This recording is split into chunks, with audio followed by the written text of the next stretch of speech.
Hi, folks. This is Brad Bright, and this is the God is the Issue podcast, where we seek to show how God is the issue in every issue. Now, today I have a very special guest with me, and her name is Kathy Bright.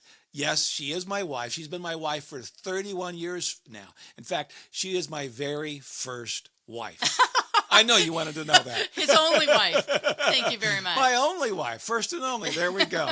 But it's so fun to have you on here. This is the second time we've done a podcast together, so this is going to be a lot of fun. She always makes it a lot more fun when we do things together. So today's topic is Halloween.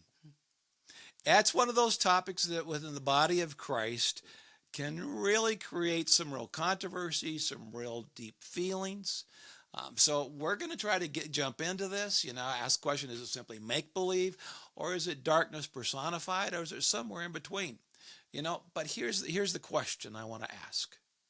Is Halloween a problem to be avoided, or is it an opportunity for the gospel? That is it an opportunity to be light in the darkness? I think they might know what we're going to say.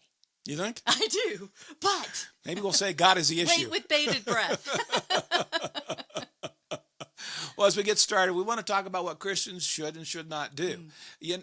Scripture is very, very clear that followers of Jesus should not be involved in the occult, in pagan practices, in idolatry, in witchcraft, or anything like that.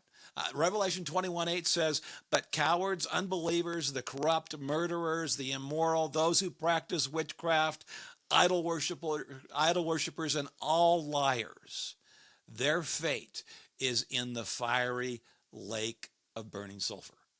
Ouch. That's very scary. And there is no way we would want to encourage anyone to do anything that crosses over those lines. So please hear us. We know that there are a lot of believers that think that we should steer clear of Halloween. Totally. And I understand that. And yet there are others that say, no, we need to embrace it. And so we are going to talk about, where do you draw that line? Now in 1 Corinthians 10:31, Paul wrote this. "So whether you eat or drink or whatever you do all to the glory of God." And then he ended that paragraph with these words, "I do what is best for others so that many may be saved." Folks, that is our guiding principle when we approach Halloween. We want to do everything for the glory of God and so that others may be saved. Yeah, in Acts 17, many of you know the story. Paul was in Athens, and as he walked around the city, he saw these idols on every street corner, and in his spirit he was deeply grieved, deeply distressed. And this one idol he walked by was labeled "to the unknown God." So the question is what did Paul do with that? He was distressed in his spirit. What did he do? Well, he said he did what was best for others so that others could be saved. And so he went before the Areopagus, which was really the ruling philosophical body in Athens. And he started talking about who Jesus is, starting with this unknown God. You say you don't know who he is. Let me tell you who he is. You see, Paul was always looking for opportunities for the gospel in order to bring God greater glory. That's right. And Jesus did the same thing. Mm-hmm. He modeled for us what that looked like. As a matter of fact, he irritated a lot of the religious leaders because of that. If you look at Luke 19:1-10, it tells a story of Jesus interacting with Zacchaeus. Now, Brad loves this little song. When I was in Sunday school, Zacchaeus was a wee little man. A wee little man was he. To this day, I have not forgotten that song. It's just a fun song. It comes up every time. But the reality is that Zacchaeus was a very short man, and he couldn't see over the crowd of people who had lined the streets to see Jesus, and he was very curious. He wanted to see Jesus. So he climbs up in a tree just so he could see him. He had no intention of interacting with Jesus, but Jesus had every intention of interacting with Zacchaeus. And so he stopped in front of the tree and he looks up and he said, "Zacchaeus, come on down here. I'm going to have dinner with you tonight. Well, the religious leaders about had a conniption fit. They couldn't believe that Jesus was going to eat with the tax collector who was a sinner of sinners. And not only was he a tax collector, but the chief tax collector. He was the one person you would not interact with. He was one organizing all the sinners to sin. Yes. And so why in the world would Jesus not only have dinner with him, but go into his house and sit with all the other people who were sinners? But Jesus did it. Why? Because Jesus knew Zacchaeus needed the love of God. He needed the message that Jesus brought. And so he went into the darkness so he could shine the light. As Jesus said, the Son of Man came to seek and to save the lost. That was Jesus' purpose in coming.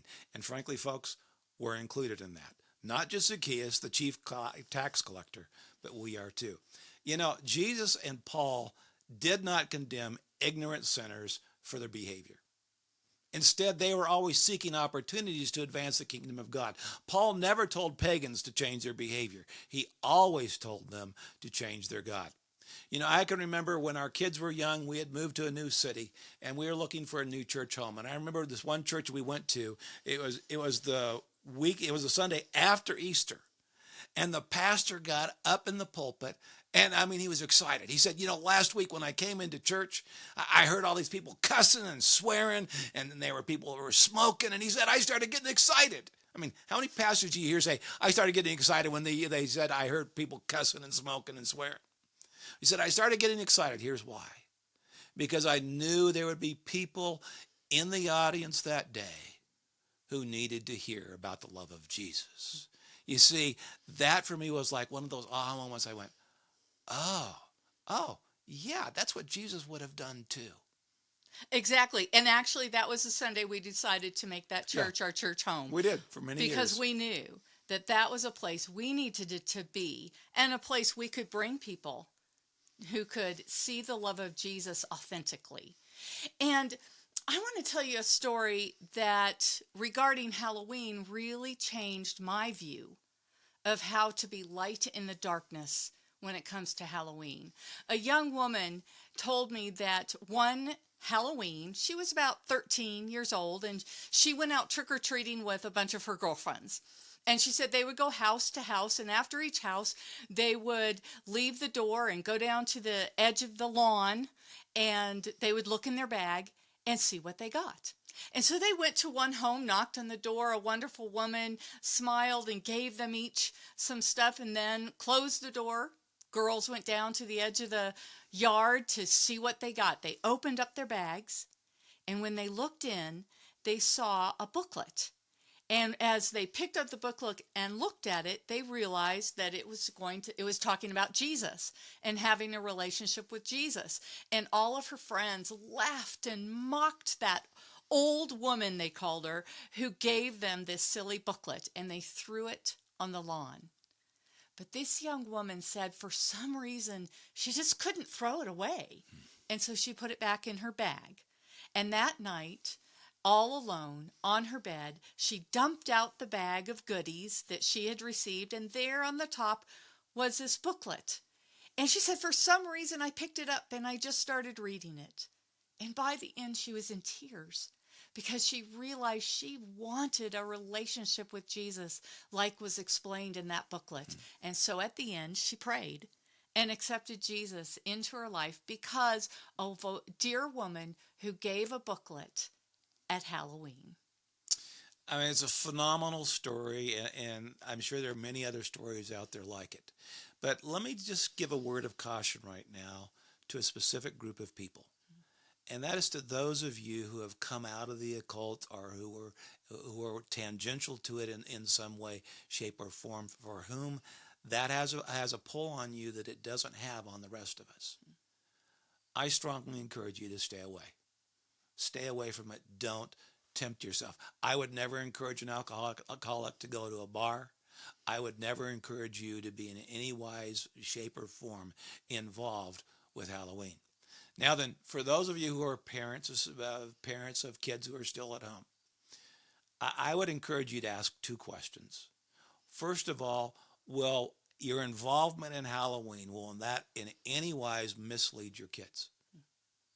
As a parent, you have an awesome responsibility to shepherd these young children in the fear of the Lord. If it will mislead them in any way, you don't want to go there. However, here's the other question you really, I would encourage you to ask. If you do get involved, if that is, if you're at home, you'll open the door when kids knock on the door, give them candy and a gospel tract to go with it. Will it teach your kids to help look for opportunities to be salt and light? Will that model for them how to view a lot of these cultural issues that, yes, we don't want to be tainted by, but many times are great opportunities for the gospel to go forward? So as you think about Halloween, ask those two questions. Will it mislead them in any way? Or can I help shepherd and guide them? Secondly, if we do engage, will it teach them how to look for opportunities to engage as salt and light? Exactly. And one of the key things Brad said is communication. You need to be talking with your children and talking with them about Halloween. You cannot live in a bubble and pretend Halloween does not exist. They will hear about it. Even at a Christian school, even if you homeschool, they'll hear about it from the neighbors. When you drive around your neighborhood and you see all of the decorations, they're going to be exposed to Halloween. And so communicating with your children is critical. Critical. And I want to tell you that in the month of October, we will, in our newsletter each week, we send out questions that you can talk about, family table talk questions, we call them. And it talks about an attribute of God. In October, we talk about the power of God. And we will weave questions in that talk about Halloween and the powers that we see in Halloween versus the power of God. So brightmedia.org, sign up for the newsletter and you'll get those table talk questions so you can be talking with your kids about Halloween all October and the power of God to overcome. So that being said, if you are going to open your door, if you know that we can do this, it'll be a great example for our children, or if you're an empty nester and you can do this, what do? One, I encourage you to decorate the outside of your home so it is very inviting. You do not have to have spooky things, ghosts, spiders, goblins, evil carved pumpkins. You can have a smiley pumpkin if you want, but it doesn't have to be that. It could be just very warm harvest theme. I want to put a scarecrow out there. Not a scary scarecrow, a very nice smiling scarecrow. A happy scarecrow. But so we are going to do that for Brad. And we'll probably put luminaries up our driveway and just decorate in fun harvest, but make it very warm, very inviting. And then when they come to your door, what do?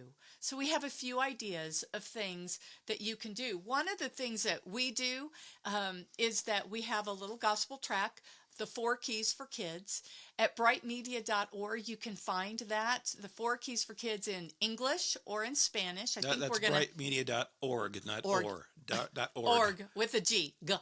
Yes. And I think we're going to give a picture of both of those up there so that you can see them. It is a great little booklet to weave the character of God into the gospel message. It talks about that God is love, and he loves you, and he loves them. And it goes through each part of the message, the 4 key things that they need to know, and talks about who God is, because let's face it, a lot of kids don't even know who Jesus is, let alone who God is. So it weaves the two together. And you can get it either in English or Spanish. Yes. 4 Keys for Kids or Cuatro Llaves para Niños. Yes. So either one, whatever is best for the area in which you live. So we take a gospel presentation, put it in a little orange bag. We just got 100 of them for $8, so they aren't that expensive. and then we put a couple pieces of candy. I want to encourage you to be generous with the candy. You don't want to put a gospel track in there and be then really skimpy on the candy. And so we usually put a couple candy bars in with ours, and then I created just a little tag to go on there, and give it to the kids as they come. Here's the general principle: give them what they need. I mean, give them what they want, so you can give them what they need. That's right. And that's what we're doing here. And we have lots of other ideas. I'll give you one other idea that a friend of ours has done that's been very just effective and that the kids loved. Is she created little bags of popcorn, and then she put a card that has a QR code. I think it's a QR code, yes, to a Jesus Film app. The Jesus Film is a film about the life of Jesus that was produced by Campus Crusade for Christ, or Cru, here in America, in the United States. And they have one that they have created especially for children. And so they put that in there, and a little note that said, "Enjoy movie and popcorn." And actually, I enjoy the Jesus film for children even more than the adult version. Just tell them. I think we both do. It's a lot of fun. And so she said, "Enjoy movie and popcorn." And so they can go scan it in and watch the Jesus Film for children, which is wonderful. Although I would still encourage you to put a copy of the 4 Keys for Kids in there as well, because oftentimes they may not click on the movie or do the movie, and they have the book right there in front of them. And like that young girl I told you about earlier, they may just pick it up and start reading right away and accept Jesus. And then they'll probably go watch the movie because now they want to know more about the Jesus that they just accepted into their heart. So we encourage you to do both. On our website, we'll have a PDF on our resources page that you can download for free and have all these ideas and where you can go to get the various resources that you need. And I'll also have a PDF of the tags that I created that we use, and you can download that and print those for free. So those are just a few ideas. There'll be a couple other ideas as well that we have. And then if you are a family with children where you just aren't comfortable right now engaging with the whole Halloween thing in your neighborhood, we totally get that.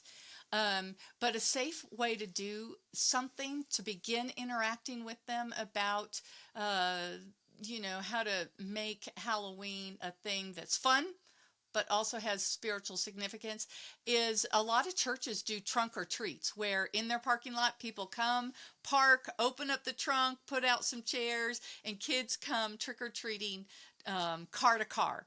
It's a lot safer way to do it. And a lot of times, even people in the neighborhood who don't go to church, they'll come there because it feels like a safer place for the kids to do trick-or-treating. And encourage your church to give out the 4 Keys for Kids to everyone that goes there. And who knows, your child may not have made that decision to accept Jesus.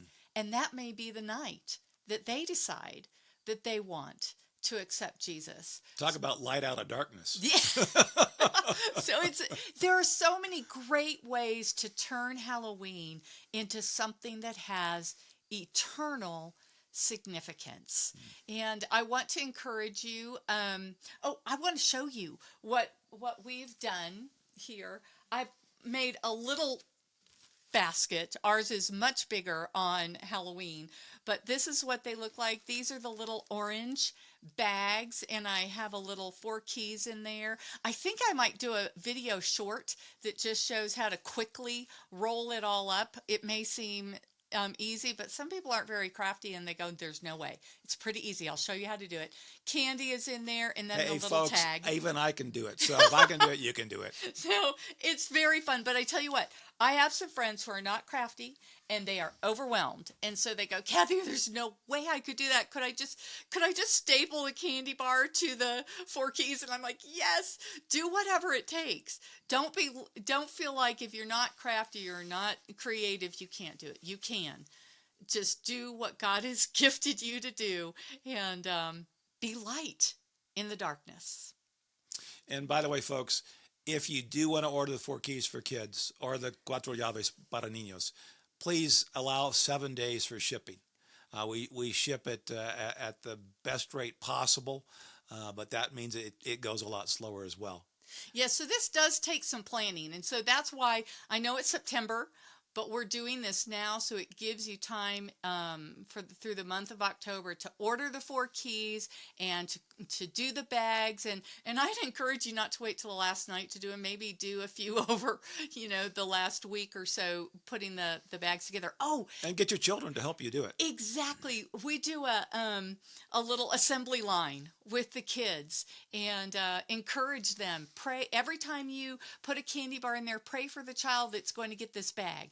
It is a great way to involve the children and the grandchildren. A lot of you are grandparents, but you are very active in your grandchild's life, or you may be even raising your grandchild.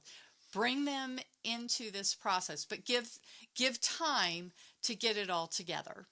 Well, that kind of brings us to the end. Kathy, thank you for joining me today. And all of y'all out there, thank you for joining with us. And remember, God is the issue in every issue, including Halloween.